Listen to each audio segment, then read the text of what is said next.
So the number one thing is that, and I want to focus on this a little bit, is because the app is a communication tool, right? It does communication in two ways. One is actively, which means you are sending affirmations to the participant, you are sending tasks to the participant asking for their acknowledgement of what they check in and things like that. The second thing is passive. What I mean by passive is that you have phases. Are all of you putting phase goals in it? Yes? No? Is there anybody who's not putting phase goals? So what is phase goals, right? So, I mean, you guys know what phase goals are, but why is it important to put it in the system? So when you go into your settings, okay, there is something called system settings, and this is something that is fairly new. Some of it is old. A lot of your drop-downs can be controlled by this. You can have custom drop-downs. So if you see things in your ancillary service you never use, take them off. So for example, if I go to ancillary treatment services, you see everything on the right can be moved to the left. And if you move it to the left, you won't see it in your drop-down values. Come see. What happened? I got here too late. Now I don't even know what you're talking about. Oh, it's okay. We just started. So I'm talking about managing your settings. So the goal here is that your drop-down values don't have to be, you don't have to use all the drop-down values. If you don't like it, it doesn't make any sense to you, get rid of it from your from here. So if you move it to the left, and how do you do that? You simply go to the right, and this little X it out, and that's it. From your drop-downs, they will disappear for good. If you want to add some, you can go back to the left and move it over, right? The most important thing of this is phase goals. And the phase goals, if I toggle this view, you can see that we've put multiple phases, and each phase has multiple goals. Why is this important? It's not only important for you, it's more important for the participant once they go on the app. One of the main goals of the participant is to phase up, right? To move from one phase to the next phase to the next phase. And right? So this is what I was going to ask, is it sounds like the coordinator or somebody has to actually enter those requirements. One time. One time, okay? Because your goals of your phase are not changing on a daily basis. They're not changing for every participant. The basic goals of court that you have to maintain sobriety, you have to blah, and every phase has your different sets of goals. Right? These might be the gibberish goals, but you get the idea. 2 weeks of sobriety, follow recommendations, don't miss, things like that, right? Why is this important? Is because it allows not only for you to track this, but as you will see in the app, they can see these goals that they have to achieve. They can see what they have completed, and they will see what is pending. This is really important because this is the whole idea. How do we reduce your headache? And we reduce your headache by allowing the participants to get as much information as we can, so they're not coming to you and being like, what do I need to do to phase up? How many days of sobriety do I have? How many days have I spent in this phase? Am I over? Am I under? Blah, blah, blah, blah, blah, right? The other things that you will, and again, this is part of it. So everything is, meshed in together, right? It's all unified. So that's why setting up your phase goals is paramount. Now, if I go into any one participant, right? So I take Christopher Harris over here, okay? And if I go into his phase review, right? You'll see that those goals that you have set up are showing up here. And you can check mark those. So I've already check marked all of these, right? And if I uncheck some of them, you'll see. So let's say that you open up Christopher Harris and he's 57% complete. 57.14 to be precise, but ignore that. The goal is that you can come in here and you can say, okay, so Christopher has presented the recovery planning tool to the judge and the team, check. The moment you do this, on the participant's phone, boom, goal done. Now the participant sees that, oh, I'm 70% through this phase. You see, it's not just about the positive affirmation that the judge and the court staff will push during the court session, the hearing session. It's all of these passive ways that DIMS is allowing you to push affirmation, Affirmation is just not you're doing a great job. Affirmation is, oh man, I've been sober for 200 days, I shouldn't mess this up. Affirmation is, I've been in this phase for this long, I've finished 70%. Oh, today I realize I've done 80%. 2 more goals to go, let me go get this done, right? So this is all this all comes together. So this is one part, and I'm going through this because this will tie into the app very, very quickly, okay? So setting up the goals is one thing. The second thing that the app opens up is something called Affirmations. So when you go to the name menu, you can click on Affirmations, okay? Affirmations allows you to send positive messages from DIMS directly to their phone, okay? Marlo says positive affirmations can reduce recidivism by 40%. Courts that use positive affirmation through DIMS have kept retention rates higher than 90% during the pandemic. It is documented that the number one thing that these participants remember is not the $10, $5 Starbucks card or the chocolate. It's someone cared about me, and when it was 4th of July, and it was a Friday evening, that I got a message saying that the judge cares about you, don't do something stupid. Not exactly those words, but you get it. So you can send affirmations to specific participants, and I'll show you here how you can send messages in bulk. And exactly this is what you can do now from your mobile phones. So the app is 2 parts. One is for the participants and one is for you, right?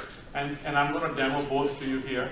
And you will be able to, sitting, at a cafe or a restaurant at 8 p.m. on a Thursday night, click, click, click, click, send affirmations. Should be as easy as you need it to be, right? But this has been a great tool for folks. Now, the next thing that I'm going to cover is the task sheet. Can I ask you a quick question before?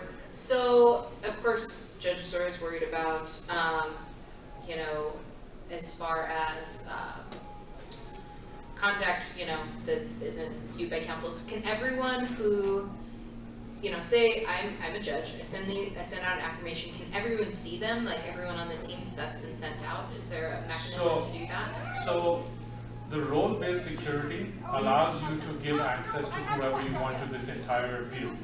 So you can give people access to just viewing the affirmations, but not, sending one. You can also give people access to sending one. And yes, everybody, if you send an affirmation, everybody can go in and see this. And also, affirmations can be tied to their staffing report as well. Okay. So when you send the staffing report of the, whenever you do, you can show that the affirmations, these affirmations were sent to this person and these affirmations sent to this person. But even better than that is each of your staff members can have access to the app, right? So when they have access to the app, they can see all the folks, they can see the affirmations, they can send affirmations. So it really shouldn't be the issue of just one person. Now I totally agree with you that not everybody on your team should be sending, the participant should be receiving 5 affirmations on a Thursday night saying, oh, what is going on here? So I would use your own judgment on this. Fair enough? Thank you for asking questions. Okay.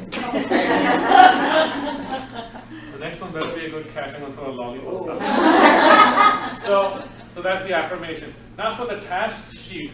So far, you guys have been using the task sheet. It's like, okay, I want to record a task. I want to send the task, and I'll send it as a text message. With the app, the task sheet opens up completely. If you click on the task sheet, you will notice that when I go to add a task, it has a lot more options here, right? So with the mobile app on the other side, you can actually send a request and expect an acknowledgement back saying, I got it. Okay, so a lot of times you may want to say, hey, you need to come to court 15 minutes early, we need to have a chat. Earlier it was just a text message because there's no way to get that back and confirm that. But with this, they can say, yep, I acknowledge this and you will see how that works. The other thing that you can do, which is the bottom one, is send task and receive check-in notification or confirmation. This is really useful because let's say that someone's being a real turd bird and they say, I'm showing up for my 12 steps, I'm showing up for my treatment, and the treatment provider saying, I'm telling you, this guy comes in 10 minutes late every time. So what you would do is, you would just simply say, check in at treatment, right? And let's say that this is for, let's put it for today, right? And this person is going to be in treatment at 7 p.m. Fair enough? And you can send this for future deliveries, and I'll talk a little bit about it later, but let's look at the basic workflow here. So let's say that I want Christopher to check in when they get to the treatment office, right? So all I have to do is just say this and hit save, and that will send a message over to Chris that when he gets to the treatment facility, he needs to check in. Now I'll show you why this is really, really powerful, okay? So far, so good. Any questions? But you have the participant response says not required. Did I? So would you do the one where? Oh, I missed. Sorry about that. I by mistake did. I'm just going to delete this one, and I'll do it again. Apologies for that. So check. Oops.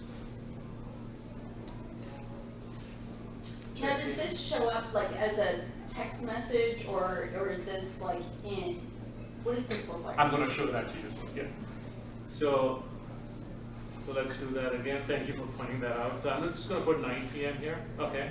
But now I'm going to say send task and receive confirmation, right? So I'm going to hit save here. And so now, it's going to be in there as a pending response, right? If the person does not respond within the stipulated time frame, you will get an alert saying that there's been a delay in response. Like you get your email alert, or you can go in your system and check that out. You will get an alert for that, right? So now I did a check-in earlier. So let's take a look at this. This was a check-in request. When a response comes in, you can view the response. So it shows you the check-in start time, photo received, location received, and check-in date and time. So someone at my desk just did that.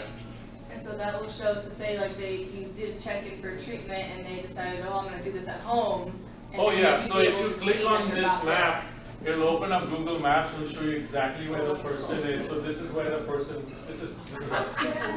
Right? So it'll tell you exactly where this person is when they did a check-in, right? So we're going to do a live check-in today so I can show you what that is. So I'm gonna share my phone here so you can, you're very cool with technology. Start sharing, start now. Do you see my phone on there? Pretty soon? Yep. Okay, so this is the app that Christopher Harris sees on him. Okay? I'll show you how to interface the app so that I'll talk about how to download the app and all of that. That's simple stuff, okay?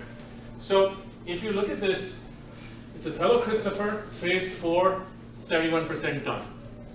Got it? Mm-hmm. So now, if I were to go back into this, into my task, click on this, and then just go to phase review, you'll see that's the same percentage. Now if I go and click here, I'll just go back to task sheet.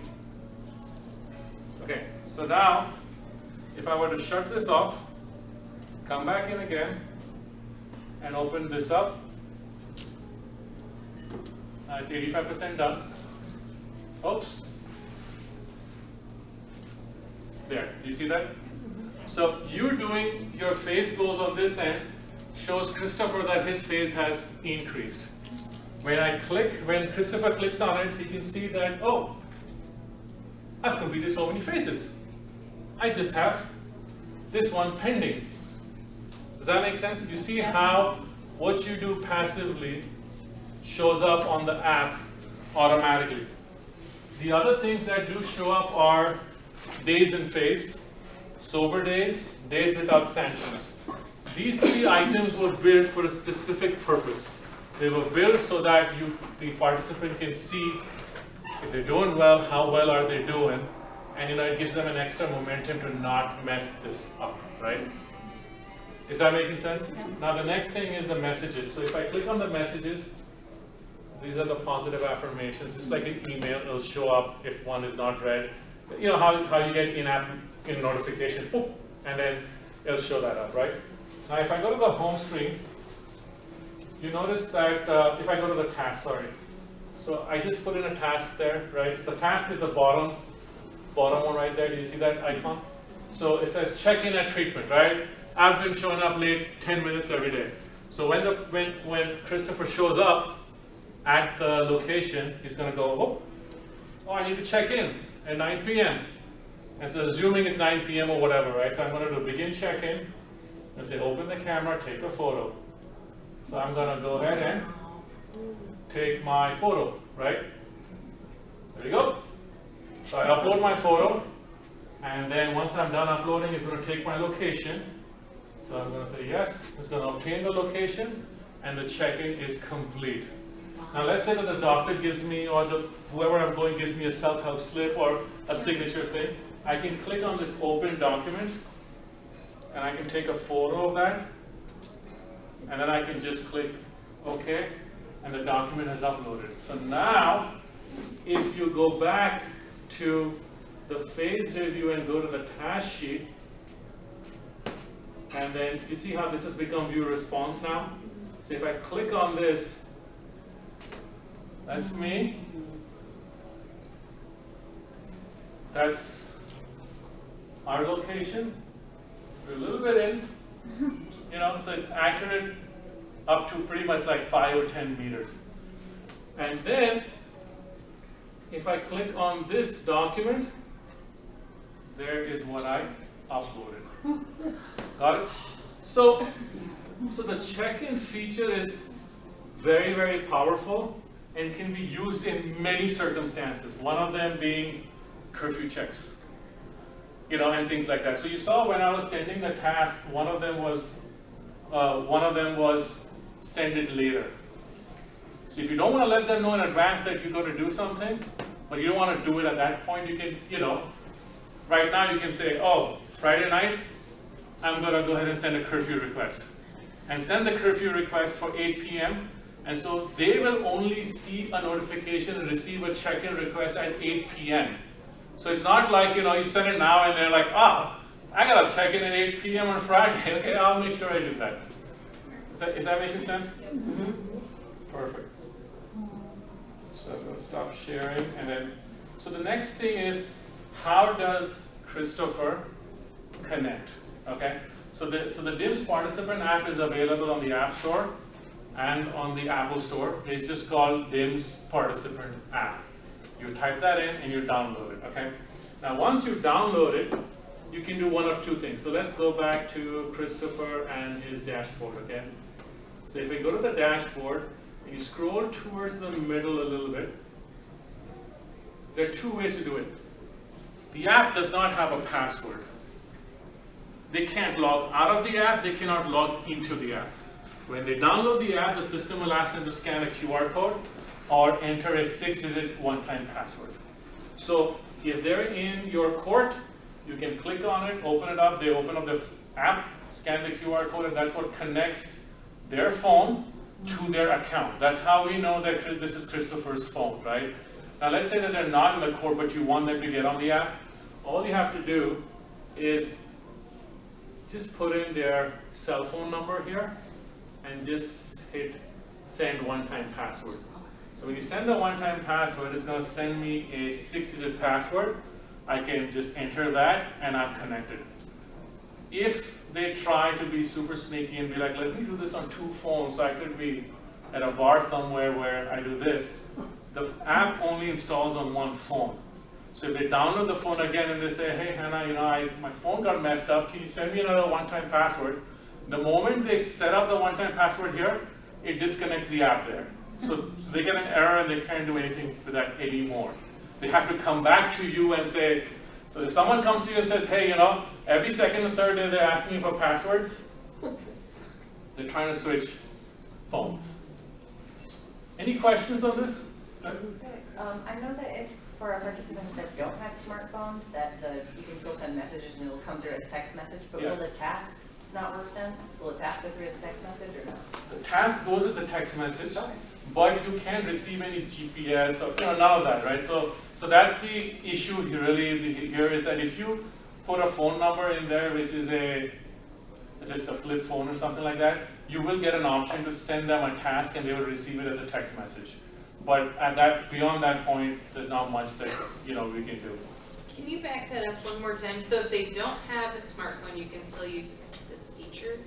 No, yes, you can still connect it, and when you go to the task, right, instead of having acknowledgement and check-in, it'll just say send the task to the participant. It'll send it as a text message. So you can still let them know that they need to do something. But the fact that they've done it or where they are when they're doing it, that is not available. Okay? All right. So I'm gonna share my screen again. Any other questions? No? Okay. Does that mean we're gonna get smartphones? Okay. Nice try. Yes, we are. Okay. Vivek is gonna advocate for all of us. So Gotta be a politician, he didn't even answer. So when you download this N-Form, so it just says N-F-O-R-M, N-Form app. When you download this for yourself, okay, this is what it looks like. So when you open it, this is what it looks like, okay? And then what you have to do is when you log in, you go into your settings, okay? And then, this is very important, okay? The N-Form app has been turned on, the participant app has been turned on for all of you. If it's not, email us and we'll turn it on, but I think it's been done for most of you. I know for one or two of you, the N-Form app may not be working. We're looking into why the scanning is not working, but for most of you, it should be fine. Now, when you do log in, if your team members need access to the N-Form app, they can download it, but to activate the N-Form, you can just click on, let's say I go to Joe Phillip here. In the permissions, there's something called can use the N-Form app. Do you see that? Mm-hmm. So if you turn that on, once you turn that on and that person, Joe Phillip, logs in, they will see an N-Form app option here with the same code. Don't mix up the two codes, they will not work. You can't have the participant app scanning here and vice versa, right? So if I go in here, I'm going to share my screen again. Start sharing. Start now. Okay. So what? That was like for a prosecutor. They download. Anybody from your staff, they download the app. They can You turn on the app for them, and then all I'm going to do is say scan QR code, and yes, and then I'm going to go look for this. Why isn't my camera coming on? So you can look at the information that you have. Oh, maybe because I'm presenting. Anyway, it looks like because I'm up there. So it happened really quickly. So because I was pointing to that, so I scanned it, and the moment you scan this, your codes will come up. So this is what it will look like, okay? So if you have one, it'll show one. If you have two, it'll show two. If I go into your court, and if you have multiple dockets, then it'll show you all of that. So if I go into the adult docket right here, do you see that? These are all my participants. All your participants will be seen here. And then you can multi-select these participants, and you can hit the plus sign and send them tasks or positive affirmations. So this is the ability to do in bulk from the phone, okay? Now you can also do it one by one. One thing I want to point out is you see Christopher Harris and Diana have no crosses. Like you see this icon right here, but they don't have it. This means that their phone and their app is active. For the others, it just means that there's a mobile number, but the app has not been activated yet.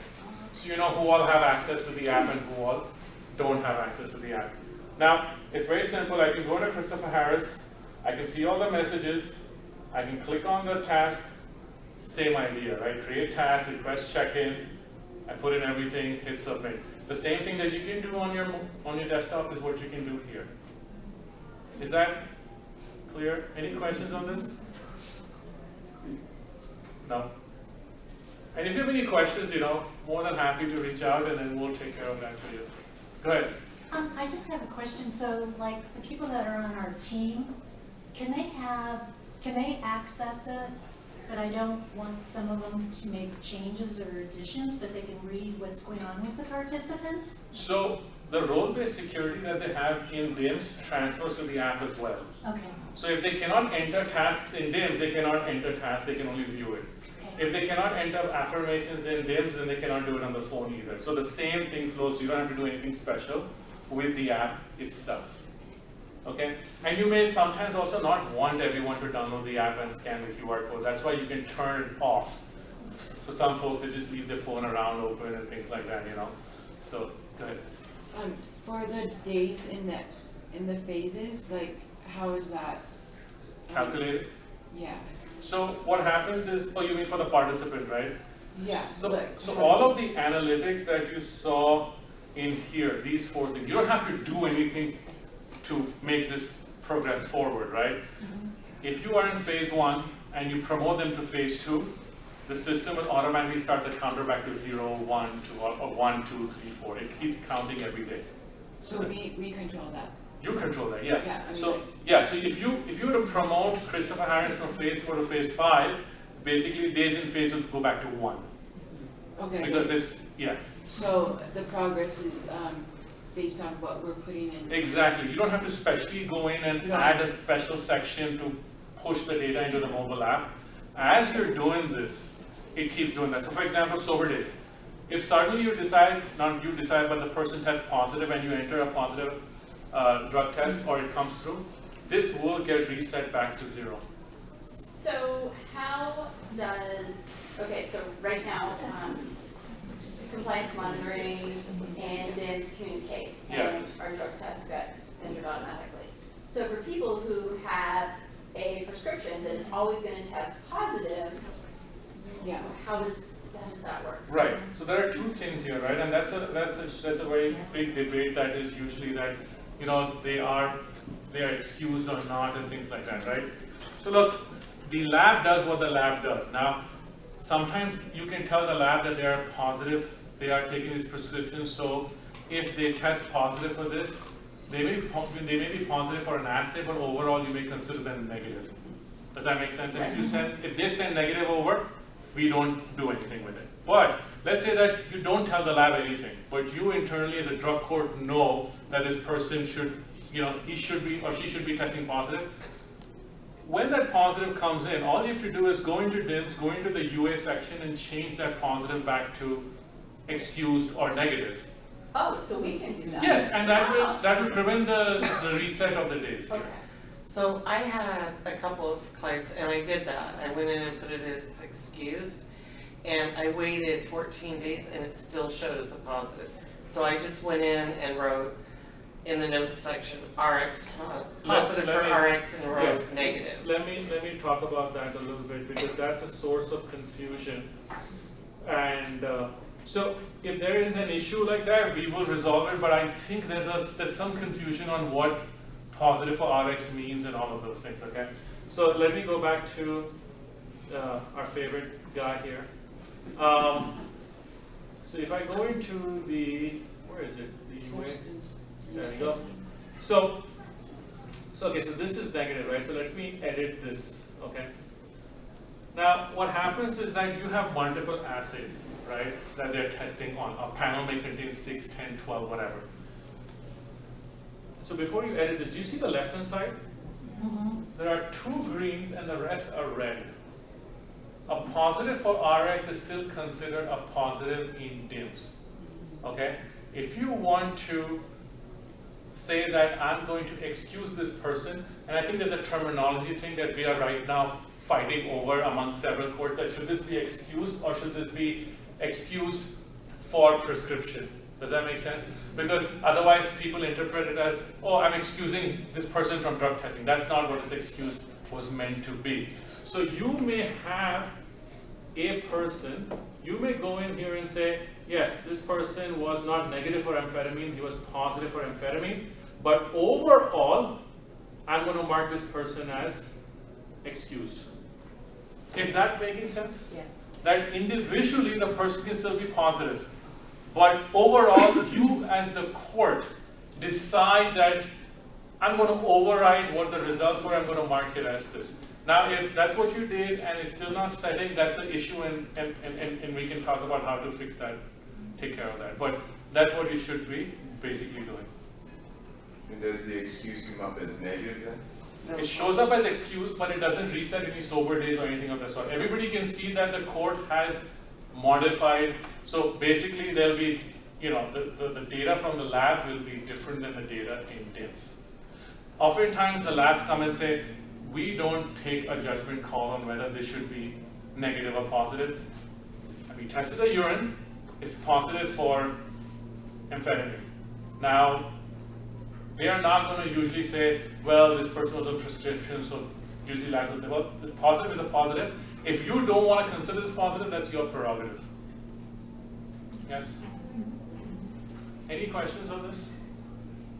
Okay, so I'm going to take the last 5 minutes and show you a couple of things real quick. So you understand why going into the settings, setting up your phases, right? Setting up the goals, having the UAs in there, right?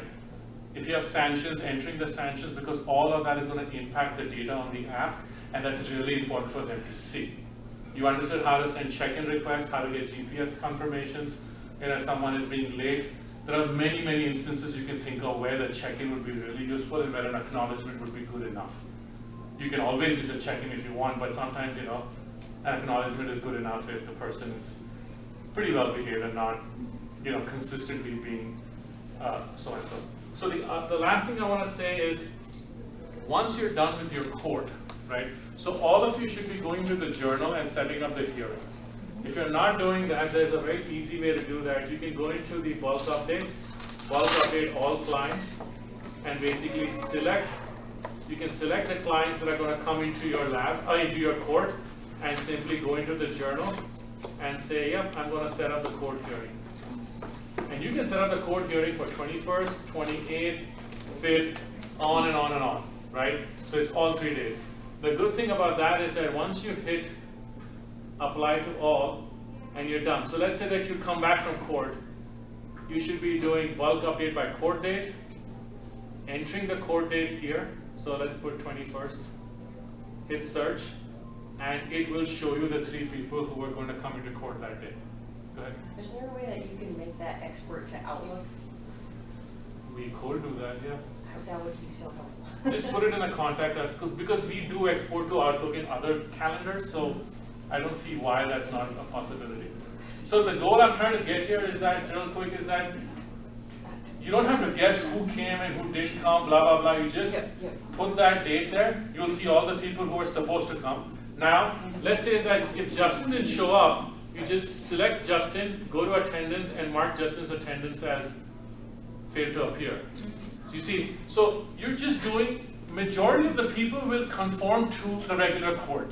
It's just the outliers. So instead of going into each person entering because 60 to 80% will receive incentives. So if they're going to receive incentives, all you have to do is select all. Your list might be much longer than this, but you can select all and you can just say, oh, Christopher Harris does not receive an incentive. Those 2 do. Click on incentive, add the incentive, done. So in this way, you can, majority of the people who are coming to your court should be handled in this way in 10 to 15 minutes or less. There should be no reason to go into each individual party trying to add these notes. Now, one person you may want to add sanctions, just do it from here, right?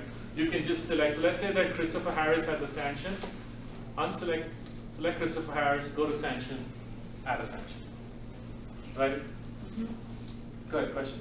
Yeah, what's your recommendation, because the person my predecessor didn't use DIMS to its full capability. We didn't use DIMS at all when I started. So what's your recommendation? Because it's like, should I go back and put in all the information?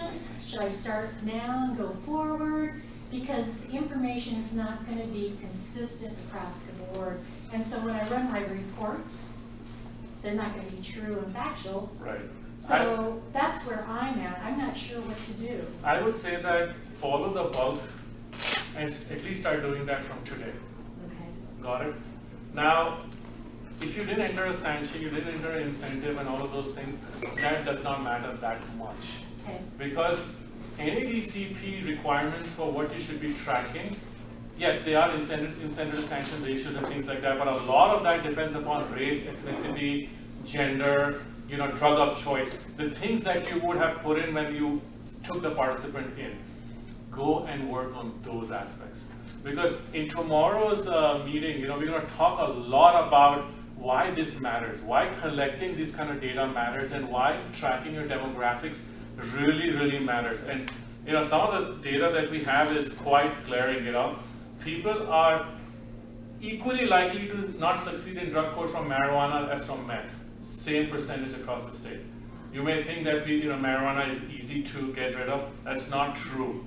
The people recover from alcohol, that rate is 72 to 79%. Marijuana is 38%. Meth is 39%. This data is with you. You have it. I want to show you tomorrow how to explore it by yourself so you can look at it and say, where is this going? Not only where your court is going, but where is this person headed? You should be able to look at parameters and say, this person, just by the fact that they have these issues, they have come in from meth. The primary choice is meth. They are of a particular ethnicity, right? Their education is not GED. They just have a big X marker on their backs to begin with, because data has shown, for example, you're twice as likely to graduate with a GED than without a GED. But GED onwards is not that big of a jump. Recommendation, get everybody a GED. So those kinds of things are important. That is why I'm saying that entering education at admission, housing at admission, those kinds of data points are extremely valuable, and then entering the data at discharge. If you can manage those two, the rest in the middle is for your day-to-day running of your court. Got it? And if those people are historical folks, don't worry about it that much. Okay? Any last questions, concerns? Go ahead. I guess, can I ask the group, when you guys do your initial screening, do you guys bring them in and just use DIMS, or do you use paperwork? I can actually also answer that we do have a paper that mimics the intake form. So you can use that, fill that out, and then come back and enter that data in. Okay.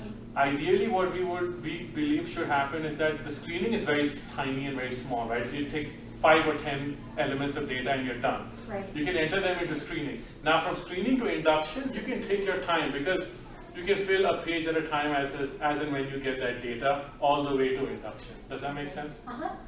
Yeah. So where do you get that paper? Yeah. Oh, we can send it to you. It's online as well. We'll send you a link. I'll make the link available on the wiki itself, so you can go and download that. Because I have a form that I use that they've been using since they started the court way back when. And some of the information that needs to go into DIMS is not on that. Yeah, so we maintain that form on a regular basis, and we keep uploading that. That's awesome. And so we will do that. And the other thing that I have started with several other states that we've not done with Montana is utilization reports.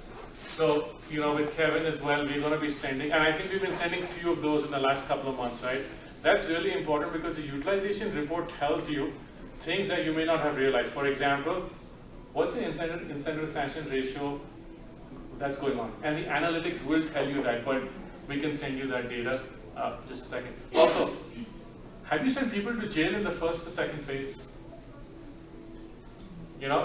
Why? Are there people who are not in treatment for the first year? You may have them in treatment, but it's not in the data system. So we have no idea what's going on, and then the analytics reflects that, right? So just small little things there will help with the utilization report. Question? How do you run reports? I think that's I can talk to you individually tomorrow about that, but yeah, there are many, many reports, and the primary report that you should be running is the docket report and the staffing report. The docket report, so what is the docket and what is the staffing report? The docket report tells your team, so let's say that you have court on Thursday, it's an assumption.